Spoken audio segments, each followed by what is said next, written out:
کامیاب کریں گے اور جنت میں اعلیٰ مقام عطا فرمائیں گے۔ اور جو اللہ کی نافرمانیاں کرے گا، اللہ کے حکموں کی خلاف ورزی کرے گا، اللہ کے حکموں سے منہ موڑے گا اور دنیا کو دین پر ترجیح دے گا اور اللہ سے منہ موڑ دے گا، اللہ رب الجلال نے اعلان فرما دیا فَإِنَّ الْجَحِيمَ هِيَ الْمَأْوَىٰ، جہنم اس کا ٹھکانہ ہے۔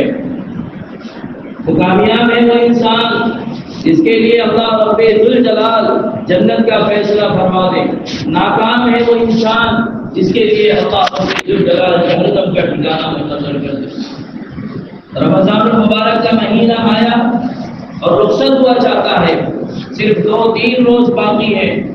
ہمیں اپنا محاسبہ کرنا چاہیے کہ ہم نے رمضان المبارک کے مہینے کو کس طرح گزارا ہے۔ کیا ہم نے رمضان المبارک کے روزے رکھے ہیں؟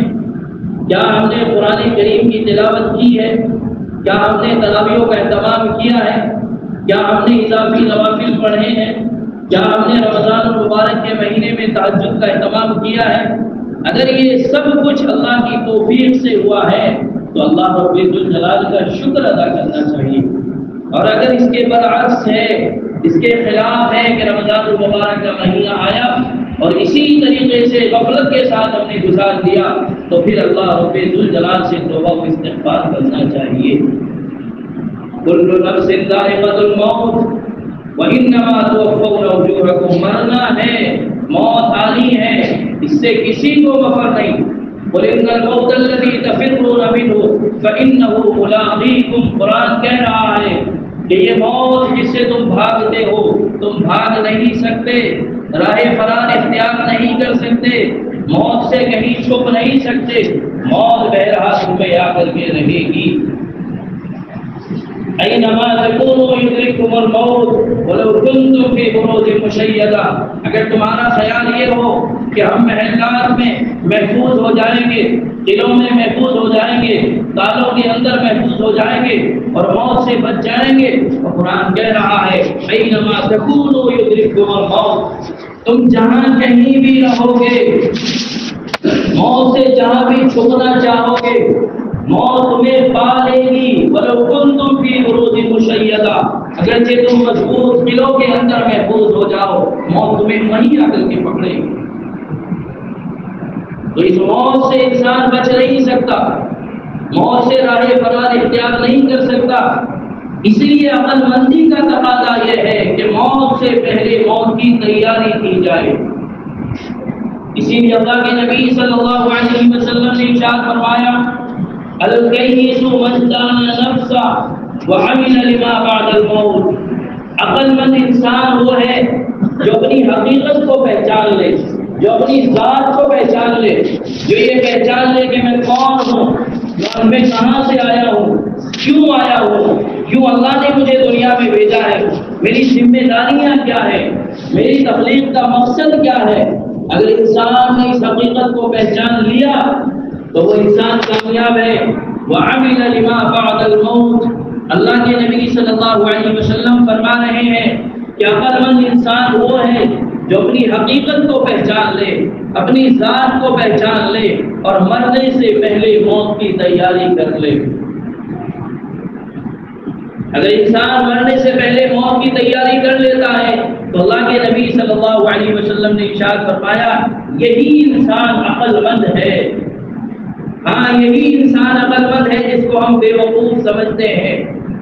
آج کوئی اللہ والا ہو، نمازوں کا پابند ہو، تہجد گزار ہو، تقوی کی زندگی گزارتا ہو، دنیا سے اس کا کوئی واسطہ نہ ہو، دنیا سے بے رغبتی اور زہد اختیار کرتا ہو، تو ہم کہتے ہیں یہ بے وقوف ہے۔ حالانکہ وہی عقل مند ہے۔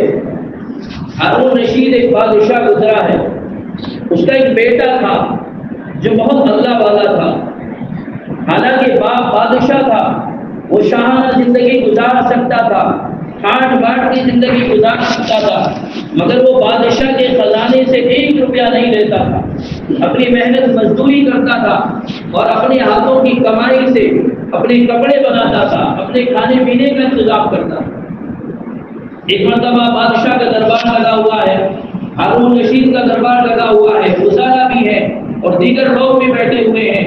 یہ بادشاہ ہارون بادشاہ کا لڑکا جو نیک تھا، جو متقی تھا، جس کے دل میں اللہ کا خوف تھا، اللہ کا ڈر تھا، جو تقوی کی زندگی اختیار کرتا تھا، یہ بھی آ کر کے مجلس میں بیٹھ گیا۔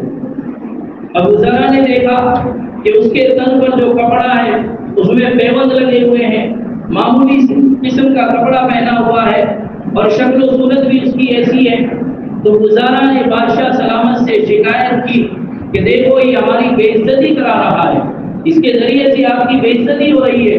بادشاہ سلامت کا بیٹا ہے اور کیسا لباس زیب تن کیے ہوئے ہے، اس کے تن پر جو کپڑا پڑا ہوا ہے اس میں پیوند لگے ہوئے ہیں۔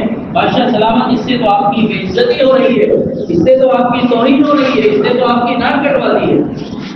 بادشاہ سلامت نے بھی یہ بات محسوس کی، اس کو بلایا اور بلانے کے بعد نصیحت کی، کہا بیٹا تم بادشاہ سلامت کے بیٹے ہو، ذرا تمہارے کھان پین کا انداز، تمہارے رہنے سہنے کا انداز، تمہارے پہننے کا انداز شاہانہ ہونا چاہیے۔ مگر اس شخص نے کہا، اس بیٹے نے کہا، ابا جان مجھے دنیا اور دنیا کی چیزوں سے کوئی واسطہ نہیں ہے، مجھے اللہ سے محبت ہے، میرا اللہ سے تعلق ہے، میں جس حال میں ہوں، جیسی زندگی گزار رہا ہوں، میرے ابا جان مجھے یہ زندگی پسند ہے۔ آپ کو اگر یہ میری زندگی پسند نہیں ہے تو میں آپ کا یہ شہر، آپ کا یہ دربار، آپ کی یہ شاہانہ زندگی چھوڑ کر کے یہاں شہر سے دور چلا جاؤں۔ بادشاہ کو نصیحت کی، اپنے باپ کو نصیحت کی اور وہ دربار چھوڑ کر کے چلا گیا، دور چلا گیا، کسی دوسرے شہر میں جا کر کے بسیا کر لیا، ایک جھونپڑی ڈالی اور وہاں رہنے سہنے لگا، معمولی کھانا، معمولی لباس۔ اب ایک شخص ہے ابو عامر بصری، ان کو ایک مزدور کی تلاش تھی، انہیں اپنا گھر بنوانا تھا، وہ مزدور کی تلاش میں نکلے۔ مزدور کی تلاش کی تو دیکھا ایک شخص ہے، ایک نوجوان ہے جو بیٹھا قرآن کی تلاوت کر رہا ہے۔ ابو عامر بصری نے اس سے پوچھا مزدوری کرو گے؟ کہا کہ ہاں کروں گا۔ کہا کہ کیا لو گے؟ تو اس شخص نے کہا کہ مزدوری کرنے کی میری دو شرطیں ہیں، ایک تو یہ ہے کہ میں ایک دینار اور چھٹا حصہ دوسرے دینار کا، یعنی یوں کہہ لیں کہ 1 روپیہ 6 پیسے مزدوری لوں گا، اس سے زیادہ مزدوری نہیں لوں گا۔ اور دوسری شرط میری یہ ہے کہ میں جب نماز کا وقت ہوگا تو پھر میں کام نہیں کروں گا، نماز پڑھوں گا۔ اس نے کہا کہ مجھے تمہاری دونوں شرطیں منظور ہیں۔ وہ کام پر لگ گیا۔ تو کام جب شام کو ابو عامر بصری آیا اور اس نے اپنے مکان کو دیکھا تو اس شخص نے جو کام کیا وہ اتنا کام کیا کہ ایک مزدور، ایک مستری جتنا 10 دن میں کام کرتا ہے اس شخص نے 1 دن میں وہ کام کیا۔ ابو عامر بصری کو بڑی حیرت ہوئی اور بڑی خوشی بھی ہوئی کہ یہ تو بہت کام کا بندہ ہے، اس نے 10 دن کا کام ایک دن میں کر دیا ہے۔ ہاں آج کل جیسے مستری اور مزدور نہیں جو 10 دن کا کام بھی 2 دن 10 دن کا کام ہو اور وہ 20 دن لگا دیں، مہینوں لگا دیتے ہیں اور پھر کہتے ہیں کہ ہماری روزیوں میں برکت نہیں ہوتی۔ روزیوں میں برکت کہاں سے آئے گی جب ہماری نیتوں میں برکت نہیں، جب ہماری نیتیں خالص نہیں ہے، جب ہم دوسرے کی حلال کمائی کو اپنے لیے حرام بنا کر کے کما رہے ہیں۔ تو اس شخص نے 10 دن کا کام کیا، اگلے دن پھر مستری کی ضرورت تھی، ابو عامر بصری پھر اس کی تلاش میں نکلے، لوگوں سے پوچھا کہ ایک شخص ہے وہ اسی طریقے سے قرآن کی تلاوت کرتا ہے، کہاں ملے گا؟ لوگوں نے کہا کہ اب آپ کو 1 ہفتہ نہیں ملے گا، وہ ہفتے میں صرف 1 دن کام کرتا ہے، باقی کام نہیں کرتا۔ ابو عامر بصری نے 1 دن کا انتظار کیا، پھر جب اگلا ہفتہ آیا اسی دن اس مزدور اس مستری کو پھر تلاش کیا تو پھر وہ مل گیا۔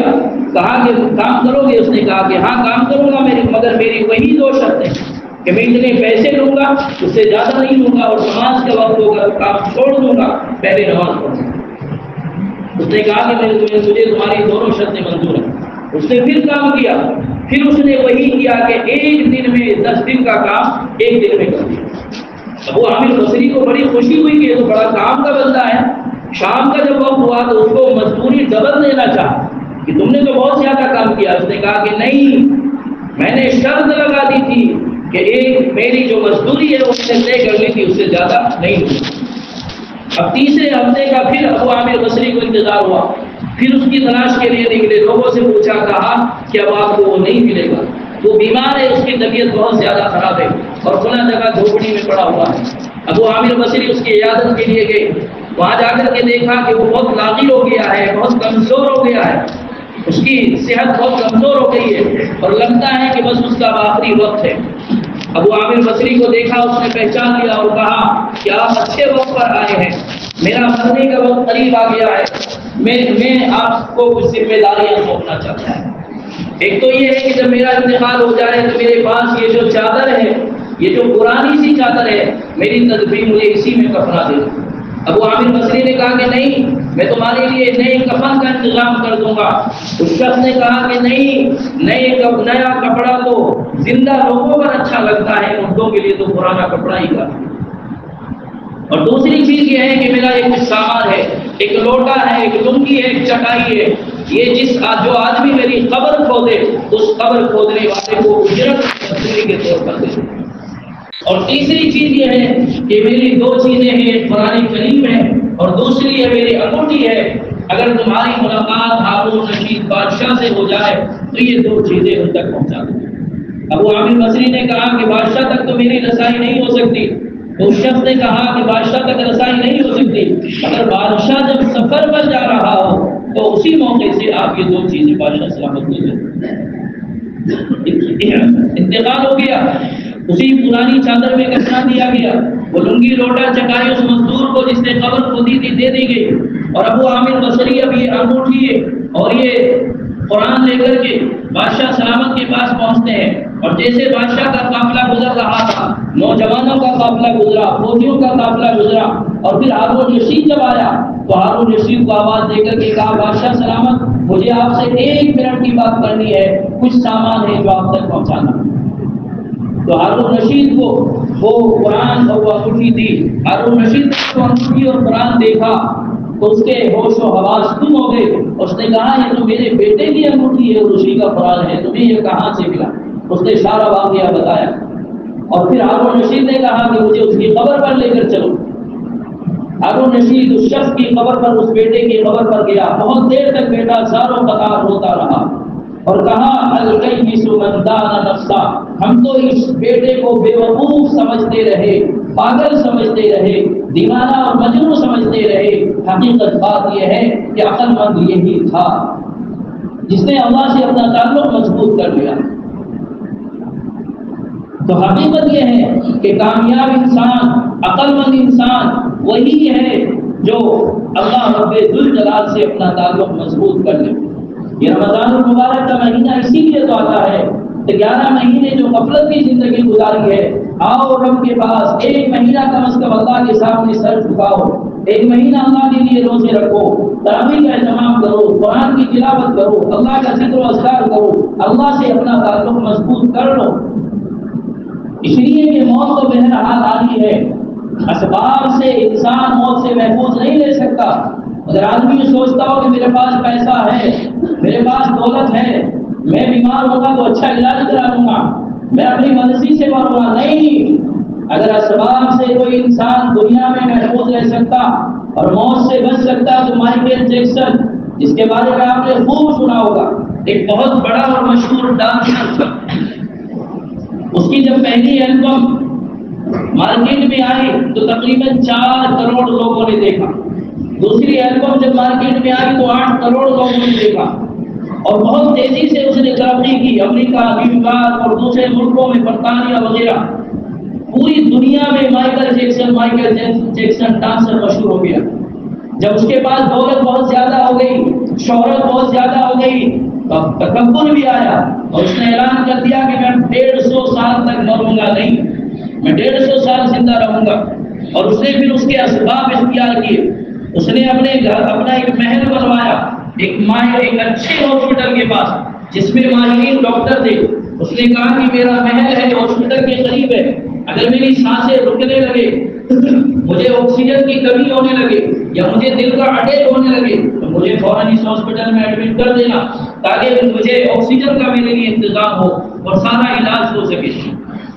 اس نے باقاعدہ اپنے گھر میں 2 درجن ڈاکٹر رکھے جو ماہر ڈاکٹر تھے، جو صبح شام اس کا چیک اپ کرتے تھے، کوئی بیماری تو اس کے جسم میں داخل نہیں ہوگی۔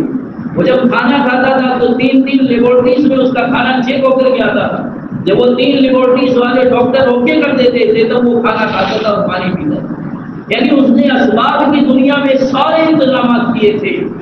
اس نے باقاعدہ اپنے ارد گرد ایسے افراد بھی رکھے ہوئے تھے کہ اگر میرا دل فیل ہونے لگے تو فلاں آدمی مجھے دل دے گا، اگر میرا گردہ فیل ہو جائے تو فلاں آدمی مجھے گردہ دے گا، اگر میری آنکھ جاتی رہے تو فلاں آدمی مجھے آنکھ دے گا. ان سب لوگوں کا وہ خرچ بھی اٹھاتا تھا، ان پر پیسہ بھی اٹھاتا تھا. خواب یہ تھا، تمنا یہ تھی، آرزو یہ تھی کہ 150 سال تک مجھے مرنا نہیں ہے. اس نے سارے اسباب اختیار کیے تھے. صبح شام چیک اپ ہو رہے ہیں، ڈاکٹر اس کے ہر دم ہر لمحہ ہر چیز چیک کر رہے ہیں. مگر جب 47 سال کی عمر کو پہنچا تو پھر اچانک اس کے دل میں درد ہوا، اور جب دل میں درد ہوا تو اچانک اس کو ہاسپٹل میں ایڈمٹ کیا گیا. ماہرین ڈاکٹروں نے اس کو ایمرجنسی میں ایڈمٹ کیا، اور پورے جو چوٹی کے ڈاکٹرز تھے، جو ماہرین تھے دل کے، دماغ کے اور جسم کے اور دیگر امراض کے، وہ سارے کے سارے اس کے قریب آ گئے. سب نے دیکھا صرف 11 منٹ لگی اور وہ اس دنیا سے رخصت ہو گیا. 47 سال کی عمر. وہ شخص جو 150 سال زندگی گزارنے کا خواب دیکھ رہا تھا، جس نے سارے اسباب اختیار کیے تھے، وہ 50 سال کی زندگی نہیں گزارا. اسباب سے آدمی موت سے نہیں بچ سکتا. موت بہرحال آنی ہے، اور کب آ جائے گی موت اس کا کسی کو نہیں پتا. اسی لیے عقل مند انسان، اللہ کے نبی صلی اللہ علیہ وسلم نے ارشاد فرمایا، عقل مند انسان وہ ہے جو مرنے سے پہلے مرنے کی تیاری کر لے. کل نفس ذائقۃ الموت وانما توفون اجورکم یوم القیامہ فمن زحزح عن النار وادخل الجنة فقد فاز. اللہ رب الجلال نے اعلان فرما دیا ہے کہ ہر جاندار کو موت کا مزہ چکھنا ہے، اور تمہیں تمہارے اعمال کا بدلہ پورا دیا جائے گا. اور کامیاب انسان وہ ہے جو جہنم سے بچ جائے اور جنت میں داخل ہو جائے. رمضان المبارک کا مہینہ گزر گیا. اب آج ہم اپنا محاسبہ کریں اور یہ عہد یہاں سے کر کے جائیں کہ ہم نے یہ جو باقی ایام بچے ہیں 2 روز، ہمیں اپنا محاسبہ کرنا ہے اور اپنی زندگی کا فیصلہ کرنا ہے کہ ہم نے رمضان المبارک میں کیسی زندگی گزاری. آیا کیا ہم نے رمضان المبارک کا حق ادا کیا ہے؟ اگر کیا ہے تو اللہ کا شکر ادا کریں، اور جو کچھ ایام باقی بچے ہیں ان کی بھی قدر کریں. اور اگر غفلت کی زندگی گزری ہے تو پھر آخری موقع ہے. مجھے نہیں معلوم، میں آج آپ کے سامنے بات کر رہا ہوں، آئندہ جو آنے والا رمضان المبارک ہوگا وہ میری زندگی میں ہوگا یا نہیں ہوگا. جتنے لوگ یہاں بیٹھے ہیں کسی کو نہیں معلوم کہ آنے والا رمضان ہمیں نصیب ہوگا یا نہیں نصیب ہوگا. آنے والے رمضان کے روزے رکھ سکیں گے یا نہیں رکھ سکیں گے، تراویح پڑھ سکیں گے یا نہیں پڑھ سکیں گے، صدقہ خیرات اپنے ہاتھوں سے کر سکیں گے یا نہیں کر سکیں گے. جب ہمیں یہ نہیں معلوم ہے تو پھر اس رمضان کو اپنی زندگی کا اور ان ایام کو اپنی زندگی کے آخری ایام سمجھ کر کے گزارنے کی کوشش کریں، اور سوچیں کہ اگر ہمارے پاس رمضان المبارک کا یہ آخری مہینہ ہو اور اس آخری مہینے کے ہمارے پاس یہ صرف 2 ہی دن ہو تو ہمیں کیا کرنا چاہیے. مرنا ہے، مرنے کے بعد اللہ کے حضور کھڑا ہونا ہے، حساب کتاب دینا ہے. تو یہ سوچ کر کے بقیہ ایام گزاریں. اللہ رب الجلال ہمیں رمضان المبارک کے جو ایام باقی ہیں ان کے قدر جانے کی توفیق نصیب فرمائے، اور جو زندگی گزر گئی ہے اس میں جو غفلت ہوئی ہے اس پر توبہ و استغفار کرنے کی اللہ ہمیں توفیق نصیب فرمائے. باقی